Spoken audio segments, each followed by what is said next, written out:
صرف ایک جہاز نہیں تھا، یہ خوابوں کا قافلہ تھا جو سمندر سے جیتنے نکلا تھا، مگر لہروں نے سب کچھ چھین لیا۔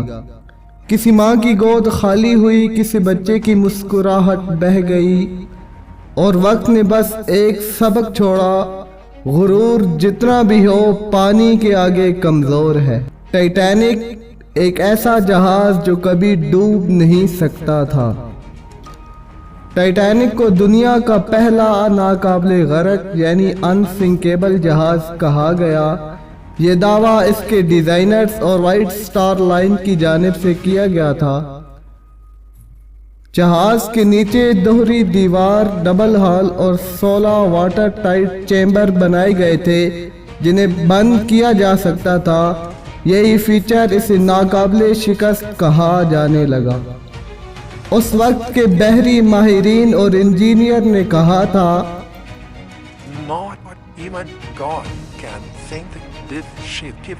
خدا خود بھی اس جہاز کو نہیں ڈبو سکتا۔ یہ جملہ بعد میں تاریخ کی سب سے بڑی ستم ظریفی بن گیا۔ پبلسٹی میں جان بوجھ کر اوور کانفیڈنس دکھایا گیا۔ وائٹ سٹار لائن کی مارکیٹنگ ٹیم نے عوام کو یہی باور کرایا کہ یہ جہاز ہر خطرے سے محفوظ ہے۔ اسی وجہ سے کئی مسافر بے فکر ہو کر سوار ہوئے۔ صرف ایک آئس برگ نے اس ناقابل شکست جہاز کو شکست دے دی، اور یہی حادثہ تاریخ میں غرور کا تابوت کلایا۔ ٹائٹینک کی تعمیر مارچ 1909 میں آئرلینڈ کے شپ یارڈ میں شروع ہوئی۔ اس عظیم جہاز کی تعمیر مکمل ہونے میں تقریباً 3 سال لگے، مارچ 1909 سے اپریل 1912 تک۔ ٹائٹینک کی تیاری میں تقریباً 15,000 مزدور دن رات کام کرتے رہے۔ ٹائٹینک کو اس دور کی جدید ترین انجینئرنگ کا شاہکار کہا جاتا ہے اور اسے ناقابل غرق سمجھا جاتا تھا۔ ٹائٹینک کی تعمیر پر اس وقت کے حساب سے تقریباً $7.5 ملین یعنی 1912 میں لاگت آئی، جو آج کے دور میں $200 ملین سے زائد کے برابر بنتی ہے۔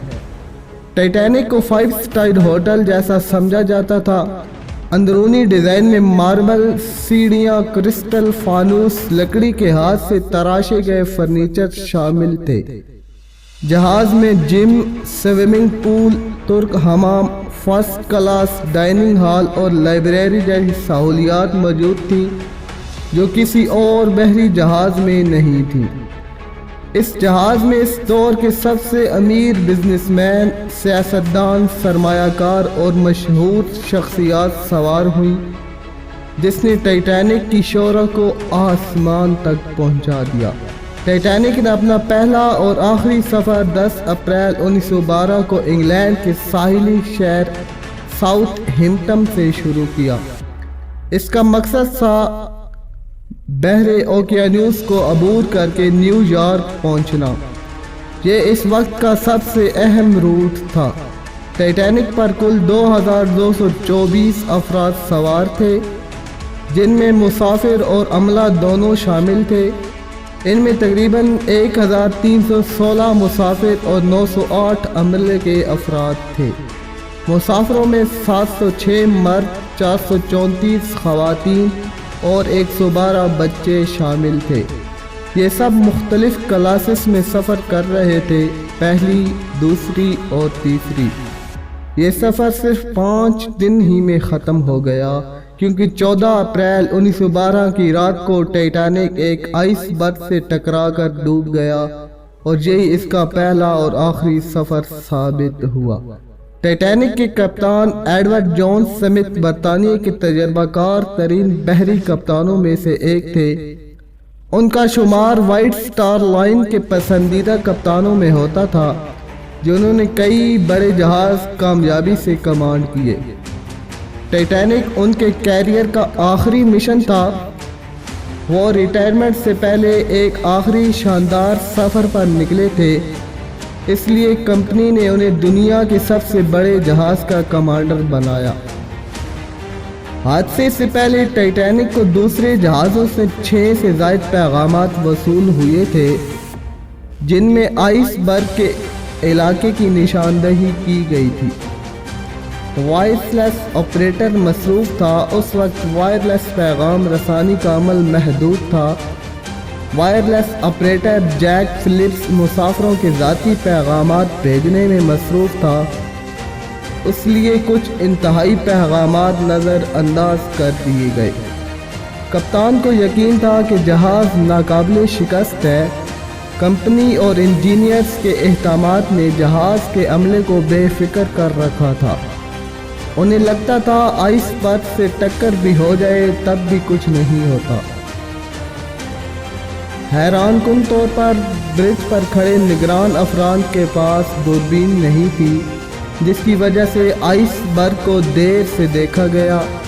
جہاز اپنی پوری رفتار سے چل رہا تھا، تقریباً 22.5 ناٹیکل میل فی گھنٹہ۔ حالانکہ آئس برگ کے خطرے کے باعث اسے آہستہ کیا جانا چاہیے تھا۔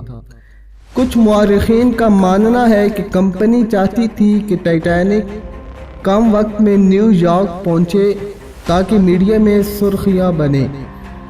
یہ ایڈورڈ سمتھ کا آخری مشن تھا۔ کمپنی کا دباؤ اور مسافروں کی توقعات نے شاید انہیں رفتار کم نہ کرنے دی۔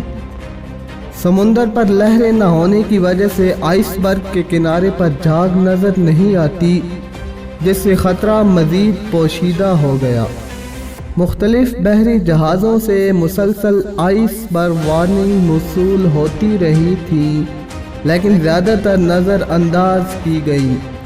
رات کے وقت جہاز آئس ریجن میں داخل ہو چکا تھا، لیکن رفتار کچھ کم نہیں کی گئی۔ 14 اپریل 1912 رات 11:40 بجے ٹائٹینک نے دائیں جانب ایک بڑے آئس برگ کو دیکھا۔ افسر نے دائیں جانب مڑنے اور انجن روکنے کا حکم دیا، لیکن تب تک دیر ہو چکی تھی۔ آئس برگ براہ راست نہیں بلکہ جہاز کی دائیں سلائڈ کو سکریپ کرتے ہوئے گزرا، جس نے کئی واٹر لائٹ کمپارٹمنٹ پھاڑ دیے۔ کئی مسافروں نے ایک ہلکی سی جھٹکے یا رگڑ کی آواز محسوس کی، کچھ نے اسے معمولی جھٹکا سمجھا۔ قانونی تقاضے پرانے تھے۔ اس وقت برٹش میری ٹائم قوانین کے مطابق صرف 16 لائف بوٹ کی ضرورت تھی، جہاز چاہے جتنا بڑا بھی ہو۔ وائٹ سٹار لائن نے زیادہ لائف بوٹ اس لیے نہیں رکھے کہ ڈیک پر رش نہ ہو اور کشادگی کا تاثر قائم رہے۔ انجینئر کو یقین تھا کہ ٹائٹینک ناقابل شکست ہے، اس لیے اتنی بڑی تباہی کا اندیشہ ہی نہیں تھا۔ جہاز پر 2200 پلس لوگ تھے، لیکن لائف بوٹ صرف 1180 لوگوں کو بچانے کے قابل تھی۔ 15 اپریل 1912 رات کے 12:15 بجے ٹائٹینک نے پہلا SOS سگنل بھیجا۔ یہ تاریخ کا پہلا موقع تھا جب SOS باقاعدہ استعمال ہوا۔ کیلیفورنین جہاز ٹائٹینک سے صرف 9-10 میل کے فاصلے پر تھا، یعنی وہ بروقت مدد دے سکتا تھا۔ رات 11:30 بجے کیلیفورنین کے ریڈیو آپریٹر نے ریڈیو بند کر دیا۔ وہ سو گیا تھا کیونکہ اس کی ڈپٹی ختم کر دی تھی۔ کیلیفورنین کے کپتان نے ٹائٹینک کی روشنی کے سگنل دیکھے، مگر اسے کھیل تماشا سمجھا۔ اگر کیلیفورنین حرکت کرتا تو وہ کئی سو مسافروں کو بچا سکتا تھا۔ بعد میں تحقیقاتی رپورٹوں نے اس کو غفلت قرار دیا۔ اپریل 1912 وہ رات جب خواب ڈوب گئے۔ رات 11:40 پر ٹائٹینک نے شمالی اٹلانٹک کے برفیلے پانیوں میں ایک آئس برگ سے ٹکراؤ کیا۔ صرف 37 سیکنڈ پہلے برف دیکھی گئی، بہت دیر ہو چکی تھی۔ جہاز کے نچلے حصے میں 6 سوراخ ہو چکے تھے۔ پانی اتنی تیزی سے اندر آیا کہ 5 واٹر ٹائٹ کمپارٹمنٹ بھرنے لگے۔ جہاز کو اب بچانا ناممکن تھا۔ مسافروں میں افراتفری پھیل گئی۔ پہلے فرسٹ کلاس کے مسافر جمع ہوئے، خواتین اور بچوں کو ترجیح دی گئی، لیکن ہر کوئی اپنی جان بچانے کی کوشش میں تھا۔ رات 2:20 پر ٹائٹینک 2 ٹکڑوں میں ٹوٹ کر سمندر میں ڈوب گیا۔ 1500 سے زائد جانیں ضائع ہو گئی اور صرف 700 لوگ زندہ بچ سکے۔ یہ صرف ایک جہاز کا نہیں بلکہ ہزاروں خوابوں، مستقبل کی امیدوں اور انسان کے غرور کا ڈوبنا تھا۔